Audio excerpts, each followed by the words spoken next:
نحمده ونصلي على رسوله الكريم اما بعد فاعوذ بالله من الشيطان الرجيم بسم الله الرحمن الرحيم رب اشرح لي صدري ويسر لي امري واحلل عقدة من لساني يفقهوا قولي۔ آج ہم انشاءاللہ جاگنے کے آداب اور اذکار پڑھیں گے کہ صبح جب آپ کی آنکھ کھلے تو آپ کیا کریں، اپنے دن کا آغاز کس طرح سنت کے مطابق کریں۔ سب سے پہلی چیز ہے چہرے پر سے نیند کے آثار کو مٹانا۔ حدیث میں آتا ہے، ابن عباس سے روایت ہے کہ رسول اللہ صلی اللہ علیہ وسلم نیند سے بیدار ہوئے اور نیند کے آثار کو ختم کرنے کے لیے چہرے پر ہاتھ پھیرنے لگے۔ کس طرح؟ جیسے بچے کرتے ہیں نا، مٹھیاں بند کر کے اور آنکھوں کے اوپر ہاتھ پھیرنا۔ اور پھر اسی طرح اگر انسان یہ سمجھتا ہے کہ اس کا جسم اکڑا ہوا ہے یا کسی اور جگہ پر اس کو خود اپنے آپ کو دبانے کی ضرورت ہے تو اپنی طبیعت کے مطابق آپ خود کو جگانے کے لیے کوئی بھی طریقہ اختیار کر سکتے ہیں۔ بعض لوگ اکوپریشر کے ساتھ اپنی ٹریٹمنٹ خود کرتے رہتے ہیں۔ اگر کسی بھی طرح آپ کو صبح اٹھنے میں مشکل پیش آتی ہے، کسی بیماری کی وجہ سے، کسی ایسی تھکاوٹ کی وجہ سے کہ ساری رات سونے کے باوجود آپ نہیں جاگ پاتے پراپر طریقے سے، تو اس صورت میں آپ کو ضرور ایسے طریقے سیکھ لینے چاہیے کہ جب اٹھیں آپ تو واقعی فریش ہوں اور دن کا آغاز پراپر طریقے سے کر سکیں، کیونکہ جس چیز کا آغاز اچھا نہ ہو اس کا انجام کیا اچھا ہوگا۔ تو اس میں ہمیں بہت کانشیسلی اور بہت توجہ کے ساتھ اپنی اصلاح کے طریقے سوچنے ہیں کہ ہم جب اٹھیں تو ایک تو سنت کے مطابق عمل کریں، اور اس کے علاوہ اگر ہمیں کسی بھی طرح سے ضرورت ہے اپنے علاج کی تو اس پر بھی توجہ دیں۔ سو کر اٹھنے کے بعد ہاتھ وغیرہ دھو لینے چاہیے۔ رسول اللہ صلی اللہ علیہ وسلم نے فرمایا، جب تم میں سے کوئی نیند سے بیدار ہوا تو اپنے ہاتھ کو وضو کے پانی میں ڈالنے سے پہلے دھو لے، اس لیے کہ تم میں سے کوئی یہ نہیں جانتا کہ رات کو اس کا ہاتھ کہاں تھا۔ ابھی تو ٹیپ وغیرہ ہوتی ہے نا، تو ٹیپ کو تو آپ ویسے ہی کھول لیتے ہیں، لیکن جب باقاعدہ کوئی ایسے لوٹے وغیرہ یا ایسی چیزیں نہیں ہوتی تھی، وضو کے لیے پانی لپ بھر کے، یعنی اب تو ہے نا کہ مگ وغیرہ ہوتے ہیں اس کے ذریعے لوگ پانی نکال لیتے ہیں، لیکن پہلے زمانے میں اور آج بھی بہت سی جگہوں پر ایسے حالات ہیں کہ لوگ ہاتھوں سے ہی پانی لیتے ہیں، تو گندے ہاتھ کو پانی میں نہیں ڈالنا چاہیے۔ پھر اسی طرح ایک اور حدیث میں آتا ہے، حذیفہ رضی اللہ عنہ سے روایت ہے کہ نبی صلی اللہ علیہ وسلم جب رات کو نیند سے بیدار ہوتے تو اپنا منہ مسواک سے صاف کرتے۔ نبی صلی اللہ علیہ وسلم نے فرمایا، جب تم میں سے کوئی نیند سے بیدار ہو اور وضو کرے تو 3 مرتبہ ناک میں پانی ڈال کر جھاڑے، کیونکہ شیطان اس کی ناک کے بانسے میں رات گزارتا ہے۔ ٹھیک ہے، بیسیکلی یہ ساری چیزیں وضو میں شامل ہیں، یعنی سب سے پہلے ہاتھ دھونا، پھر اس کے بعد کلی وغیرہ کرنا، ناک صاف کرنا، منہ دھونا۔ رسول اللہ صلی اللہ علیہ وسلم نے فرمایا، جب آدمی رات کو سو جاتا ہے تو شیطان اس کی گدی پر 3 گرہیں لگا دیتا ہے، ہر گرہ پر یہ پھونک دیتا ہے کہ ابھی تو بہت رات ہے، سو جاؤ۔ پھر اگر آدمی بیدار ہو گیا اور اللہ کا ذکر کیا تو ایک گرہ کھل جاتی ہے، اگر اس نے وضو کر لیا تو دوسری گرہ کھل جاتی ہے، اس کے بعد اگر اس نے نماز پڑھ لی تو تیسری گرہ بھی کھل جاتی ہے، اور وہ صبح کو تازہ دم اور خوش مزاج ہو کر اٹھتا ہے، ورنہ تمام دن بد دل اور سست جسم رہتا ہے۔ یعنی اگر آپ اٹھتے ہیں اور وضو نہیں کرتے، نماز نہیں پڑھتے، تو آپ کی کیفیت اس طرح نہیں ہوتی جو ایک پراپر طریقے سے وضو اور نماز پڑھنے والے کی ہوتی۔ اب اگر آپ پیریڈز کی حالت میں ہیں اور آپ کو وضو نہیں کرنا، نماز نہیں پڑھنی، تو آپ اپنے اوپر سے اسے خاص قسم کے ڈپریشن کی کیفیت یا سستی یا بیزاری کی کیفیت کو کیسے دور کر سکتے ہیں؟ کیا کرنا چاہیے آپ کو؟ جی ہاں، ان ڈیز میں وضو کرنا منع نہیں ہے، یعنی نماز پڑھنے کی تو اجازت نہیں، لیکن وضو کرنا منع نہیں ہے۔ آپ اسی طرح اپنے ہاتھ دھوئیں، اچھی طرح ناک صاف کریں، مسواک خوب اچھی طرح کریں، اور جیسے وضو کرتے ہیں اسی طرح پورے ہاتھ کو دھو لیں۔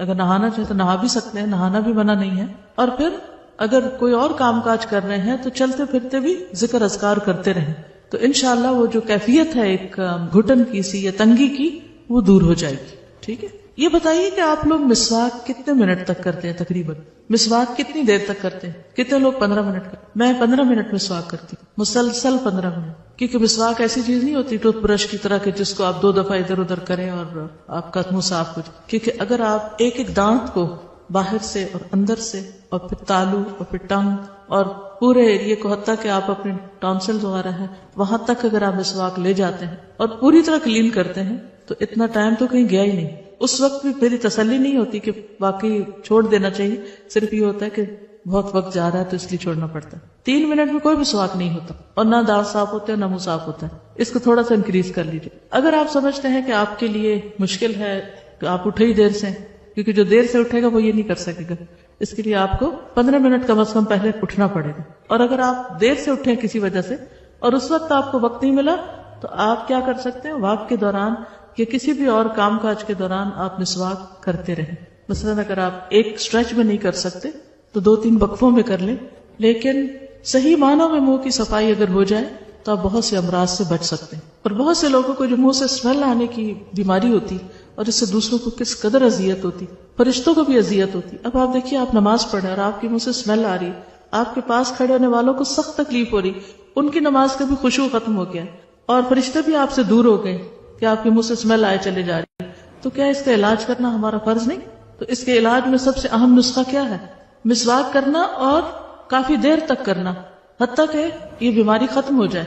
صرف چند چیزیں, کوئی سونف کھا لیے, کوئی الائچی کھا لی, تو اس سے تو وقتی طور پر آپ اس کو فریش کر سکتے ہیں کہ ان چیزوں کی خوشبو آ جائے آپ کے منہ سے, لیکن آپ کے سانس کے ساتھ جو گندگی آ رہی ہے وہ نہیں رک سکتی جب تک آپ اس کا پراپر علاج نہیں کرتے.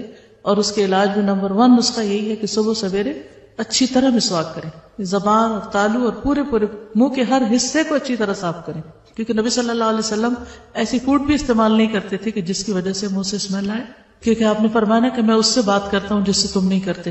تو ذکر کی حالت میں تو ہم بھی اللہ سے بات کر رہے تھے. پھر اسی طرح یہ ہے کہ صبح اٹھتے وقت کچھ دعائیں بھی پڑھنی چاہیے. اب یہ نہیں کہ آپ سارا وضو وغیرہ کر کے پھر آ کے سو کے اٹھنے کی دعا پڑھ رہے ہیں. سو کر اٹھنے کی دعا کب پڑھی جائے گی؟ فوراً بعد.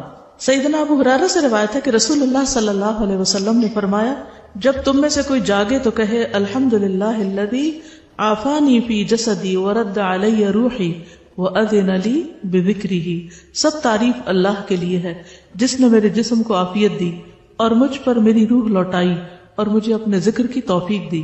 ایک اور روایت میں آتا ہے کہ رسول اللہ صلی اللہ علیہ وسلم جب جاگتے تو فرماتے الحمدللہ الذی احیانا بعدما اماتنا وإلیہ النشور. تمام تعریف اللہ کے لیے ہے جس نے ہمیں مرنے یعنی سونے کے بعد دوبارہ زندگی دی اور اسی کی طرف لوٹ کر جانا ہے. تو نیند جو ہے وہ موت کی بہن ہے, اور ہر روز ہم مرتے اور زندہ ہوتے ہیں, سوتے اور جاگتے ہیں. اگر ہم عادت بنا لیں کہ اٹھتے ہی اللہ کا ذکر کرنا ہے تو قیامت کے دن جب اٹھیں گے تو زبان پر کیا ہوگا؟ پھر اللہ ہی کا ذکر ہوگا, اللہ ہی کی طرف دوڑیں گے. تو یہ عادتیں آپ کو دنیا میں بنانی پڑیں گی, اس زندگی میں یہ سب کچھ کرنا پڑے گا, تب آپ اس قابل ہوں گے کہ آپ آخرت میں اللہ کے مقرب یا پسندیدہ بندوں صالحین میں شامل ہو سکیں. بیدار ہونے پر نیند کا غلبہ دور کرنے کے لیے آنکھیں وغیرہ ملنے کے بعد سورۃ آل عمران کی آخری 10 آیات پڑھیے. عبداللہ بن عباس سے روایت ہے کہ انہوں نے نبی صلی اللہ علیہ وسلم کی زوجہ اور اپنی خالہ یعنی وہی ہے زوجہ حضرت میمونہ کے گھر میں ایک رات گزاری. وہ فرماتے ہیں کہ میں تکیے کے عرض کی طرف لیٹ گیا. عرض کس کو کہتے ہیں؟ چوڑائی. اور رسول اللہ صلی اللہ علیہ وسلم اور آپ کی اہلیہ نے تکیے کی لمبائی پر آرام فرمایا. رسول اللہ صلی اللہ علیہ وسلم سوتے رہے اور جب آدھی رات گزر گئی یا اس سے کچھ پہلے یا کچھ بعد آپ بیدار ہوئے. یہ کیوں کہہ رہے ہیں کچھ پہلے کچھ بعد؟ کیونکہ اس دور میں گھڑیاں تو تھی نہیں کہ ایگزیکٹ ٹائم دیکھ کے بتاتے. تو آپ نے اپنے ہاتھوں سے نیند کو دور کرنے کے لیے آنکھیں ملی. پھر آپ نے سورۃ آل عمران کی آخری 10 آیتیں تلاوت فرمائیں. کہاں سے شروع ہوتی؟ ان فی خلق السماوات والارض واختلاف اللیل والنہار لآیات لأولی الالباب آخر تک. اسی طرح سو کر اٹھنے پر معوذتین بھی پڑھی جائیں گی. عقبہ بن عامر سے مروی ہے کہ نبی صلی اللہ علیہ وسلم نے ان سے فرمایا کیا میں تمہیں ایسی 2 صورتیں نہ سکھا دوں جو ان تمام صورتوں سے بہتر ہوں جنہیں لوگ پڑھتے ہیں؟ میں نے عرض کیا کیوں نہیں یا رسول اللہ. چنانچہ نبی صلی اللہ علیہ وسلم نے مجھے سورۃ الفلق اور سورۃ الناس پڑھائیں. پھر نماز کھڑی ہوئی. نبی صلی اللہ علیہ وسلم آگے بڑھ گئے اور نماز میں یہی دونوں صورتیں پڑھیں. پھر میرے پاس سے گزرتے ہوئے فرمایا اے عقبہ تم کیا سمجھے؟ یہ دونوں صورتیں سوتے وقت بھی پڑھا کرو اور بیدار ہو کر بھی پڑھا کرو. ٹھیک ہے. تو صبح شام کی دعا میں ہم 3 بار ان کو پڑھ لیتے ہیں. ٹھیک ہے. تو وہ پڑھنا بھی کافی ہو جاتا ہے اگر آپ اس ترتیب سے پڑھتے ہیں. اٹھنے کا سب سے بہترین وقت کون سا ہے؟ کتنے بجے کا الارم لگاتے ہیں؟ آپ نے کبھی دیکھا بچوں کی کتابیں اس میں 7 بجے کے الارم کی گھڑی بنی ہوتی ہے اور وہ اٹھتے ہی 7 بجے ہیں, اور بچپن سے ان کے ذہن میں یہ بات پڑ جاتی ہے کہ شاید اٹھنے کا وقت ہی 7 بجے ہے. تو ہمارے دین میں صبح اٹھنے کا وقت جو ہے وہ اذان سے بھی پہلے کا ہے. اگر آپ اس کی عادت ڈال لیں تو کچھ مشکل نہیں, صرف یہ کہ اٹھنے کا ایک وقت فکس کر لیں. جب وہ ٹائم فکس ہو جاتا ہے تو پھر آپ کی بایولوجیکل کلاک جو ہے وہ آپ کو جگا دیتی ہے, پھر اس کے بعد سونا بوجھل لگنے لگتا ہے. ابو مسلم کہتے ہیں کہ میں نے ابو ذر رضی اللہ عنہ سے پوچھا رات کے کس حصے میں قیام کرنا سب سے افضل ہے؟ ابو ذر نے کہا میں نے بھی رسول اللہ صلی اللہ علیہ وسلم سے یہی سوال کیا تھا جس طرح تم نے مجھ سے سوال کیا. آپ نے فرمایا رات کے پچھلے پہر یا نصف رات میں، لیکن ایسا کرنے والے بہت تھوڑے ہیں. نصف رات کے بعد اٹھنے والے بہت تھوڑے ہیں، اور اس کے بھی آخری حصے میں فجر سے کچھ دیر پہلے ہو جائے تو یہ بھی بہت کم لوگ اٹھتے ہیں، لیکن اٹھنے کا یہ وقت بہت بہترین ہے. اس وقت میں اٹھنے والے کا اجر کیا ہے؟ رسول اللہ صلی اللہ علیہ وسلم نے فرمایا جنت میں ایسے بالا خانے بھی ہیں جن کا اندرونی حصہ باہر سے نظر آتا ہے اور بیرونی حصہ اندر سے نظر آتا ہے. جیسے آپ دیکھیے دیوار کے باہر تو نہیں آپ دیکھ سکتے، کہاں سے دیکھ پا رہے ہیں؟ شیشے سے. ایک دیہاتی نے پوچھا یا رسول اللہ صلی اللہ علیہ وسلم یہ کس کے لیے، یعنی اتنے خوبصورت گھر کس کے ہوں گے؟ فرمایا اس شخص کے لیے جو اچھی بات کرے، کھانا کھلائے، اور جب لوگ رات کو سو رہے ہوں تو صرف اللہ کے لیے نماز ادا کرے. جب لوگ سو رہے ہوں تو صرف اللہ کے لیے نماز ادا کرے. ایسے لوگوں کو وہاں بنے بنائے گھر ملیں گے. دنیا میں اگر کوئی آپ سے یہ کہے کہ آپ رات کے اس حصے میں اٹھ جائیں تو آپ کو اتنا بہترین گھر ملے گا، تو کتنے لوگ ضرور اٹھیں گے؟ سبھی اٹھیں گے، کوئی بھی نہیں سوئے گا. کیوں؟ کیونکہ یقین ہوگا نا ان کو. آخرت کے بارے میں ہمیں شاید یقین نہیں ہے کہ ہم کچھ کریں گے تو اس کا کچھ فائدہ ہے. عموماً ہم کیا دیکھتے ہیں کہ اور بھی تو نہیں کر رہے، دوسرے نہیں کر رہے تو ہمیں کیوں کرنا ہے؟ کیا یہ تینوں کام بہت ہی مشکل ہے؟ اچھی بات کرنا واقعی مشکل ہے مشکل. کیوں؟ کیونکہ سوچ سمجھ کے کرنی پڑتی ہے نا. اچھی بات کرنے کے لیے آپ کا دل، آپ کی سوچ، آپ کے خیالات بہت مثبت ہونے چاہیے. اگر آپ کا دل اچھا نہیں، آپ کی سوچ مثبت نہیں، تو آپ کی بات کبھی بھی اچھی نہیں ہو سکتی. بھلے آپ حدیثیں بھی کوٹ کریں، قرآن کی آیات بھی سنائیں، تو بھی لوگ کیا کرتے ہیں؟ موقع محل کے بغیر اپنے فائدے میں جو حدیثیں اور آیتیں آتی ہیں وہ دوسروں کو مارتے رہتے ہیں، سناتے نہیں، مارتے رہتے ہیں. کیوں؟ کیونکہ انہوں نے اپنا کوئی مقصد پورا کرنا ہوتا ہے، لہٰذا وہ اس طرح کی کوئی حدیث یا آیت دوسروں کو سنائیں گے. بظاہر دیکھنے میں اچھی بات ہے آیت اور حدیث، لیکن کیا اس کا امپیکٹ بھی وہ آ رہا ہے؟ جس کو آپ کسی ایسے موقع پر آیت سنا رہے ہیں کہ وہ سننے کو تیار نہیں، یا وہ اس کے فائدے میں نہیں، آپ کے اپنے فائدے میں ہے، تو ہو سکتا ہے کہ وہ شخص اور زیادہ دین سے دور ہو جائے. تو آپ نے قرآن سنا کر لوگوں کو اللہ کی محبت اگر نہیں دلائی اور دور کر دیا، تو پھر آپ کے اس سنانے کو اچھی بات کہی جائے گی. اچھی بات کرنا کیوں مشکل ہے؟ کوئی بتائے گا؟